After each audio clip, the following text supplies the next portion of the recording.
Setiap tahun ada ribuan keluarga di Indonesia yang menghadapi kenyataan berat, yaitu salah satu anggota mereka terserang stroke. Stroke bukan hanya mengubah hidup seseorang yang mengalaminya, tapi juga seluruh keluarga di sekitarnya. Family caregiver atau pengasuh keluarga adalah orang-orang terdekat seperti pasangan, anak, saudara, atau bahkan tetangga yang dengan kasih dan ketulusan merawat anggota keluarga yang sakit. Stroke terjadi ketika aliran darah otak terganggu. Stroke sendiri terdiri atas dua jenis. Pertama, stroke iskemik, terjadi akibat sumbatan pembuluh darah di otak. Kedua, stroke hemoragik, terjadi akibat pecahnya pembuluh darah yang menyebabkan perdarahan di otak.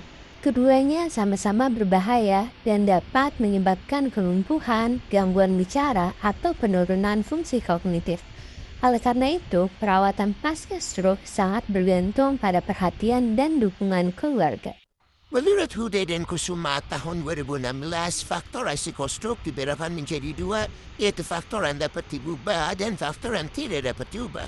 Faktor yang dapat diubah meliputi beberapa penyakit seperti hipertensi, penyakit jantung, kolesterol tinggi, obesitas, diabetes mellitus, serta stres emosional.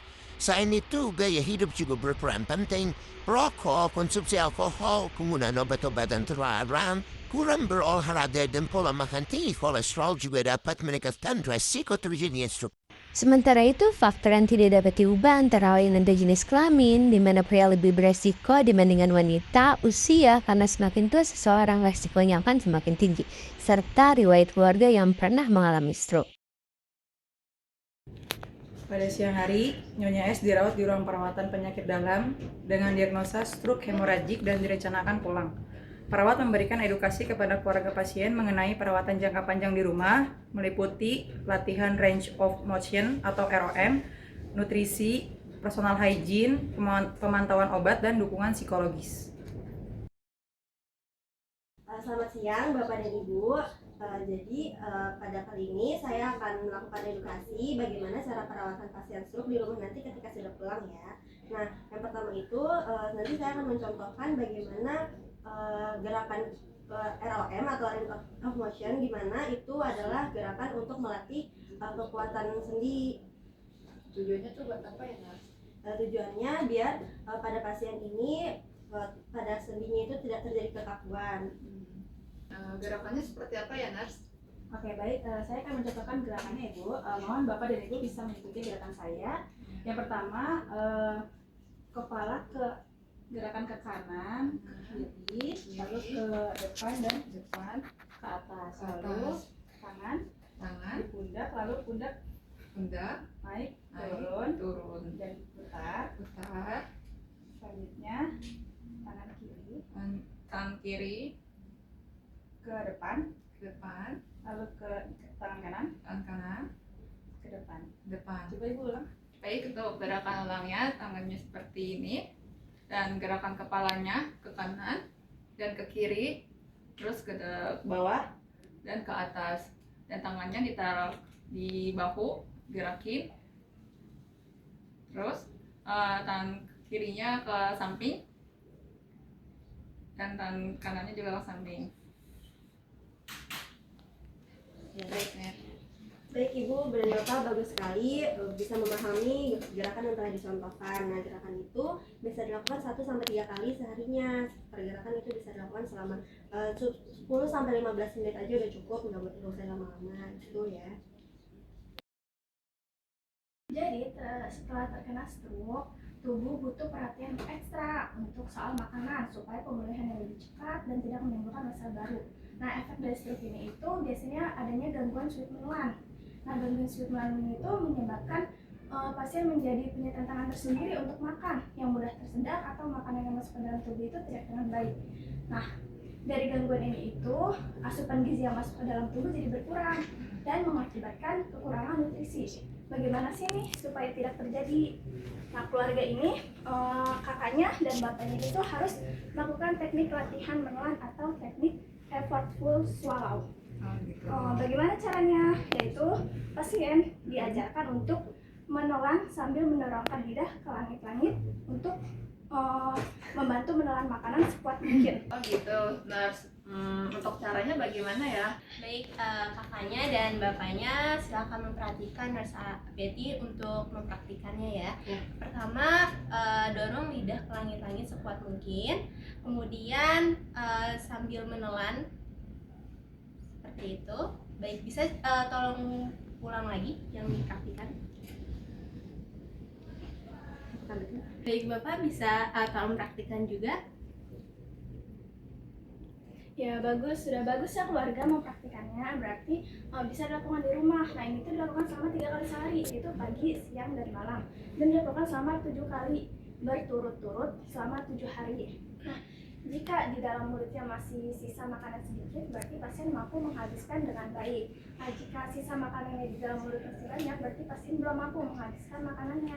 Jadi stroke ini tuh harus butuh makanan yang bergizi seperti kalori, protein, vitamin, serta mineral.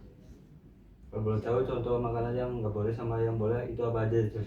Kalau untuk makanannya itu seperti tahu tempe, sayur-sayuran, terus daging, buah-buahannya juga, pisang juga bisa. Untuk yang dihindari itu tuh yang makanan yang tinggi garam yang menyebabkan hipertensi, terus tinggi gula yang menyebabkan obesitas serta DM atau diabetes, terus yang terakhir itu tinggi lemak yang menyebabkan kolesterol. Dan untuk keluarga juga perlu mengetahui tanda kurang gizi. Yang pertama itu berat badan turun, badan lemas, serta otot melemah. Jadi keluarga ini tuh kalau misalkan bisa memahami kebutuhan nutrisi pasien, keluarga bisa mencegah komplikasi dan proses pemulihannya itu menjadi lebih cepat. Baik, selanjutnya kakaknya dan bapaknya jangan lupa juga untuk memperhatikan kebersihan tubuh dari ibunya ya. Ada yang mau ditanyakan? Untuk mandi apakah boleh, Nurse? Oh boleh, tentu saja, tapi juga harus perhatikan kondisi lingkungan di kamar mandinya, apakah licin atau tidak, dan apakah beresiko terjadi jatuh atau tidak, seperti itu. Dan jangan lupa juga ya, diperhatikan juga kebersihan mulutnya, dan jangan lupa untuk mengganti pakaian juga, gitu, seperti itu. Apakah dimengerti? Ya, cukup mengerti. Oke. Jangan lupa juga ibu untuk memperhatikan kulitnya supaya tetap kering ya, supaya tidak terjadi luka tekan juga ya. Baik, terima kasih. Ya. Nurse, ibu saya murung terus untuk biar gak stresnya bagaimana ya?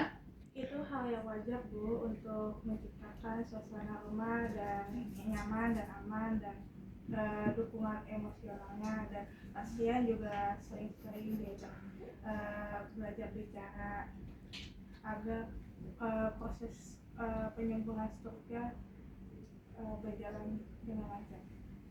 Gitu, Nurse. Bagus Ibu, itu untuk proses penyembuhan untuk penyakit stroke. Caranya tuh bagaimana ya, Nurse? Kita bisa menciptakan lingkungan nyaman, aman. Baik, Nurse, saya akan menciptakan lingkungan yang aman. Kemudian jangan lupa untuk memantau pengobatan pasien. Ini penting supaya pengobatan pasien berjalan efektif dan aman.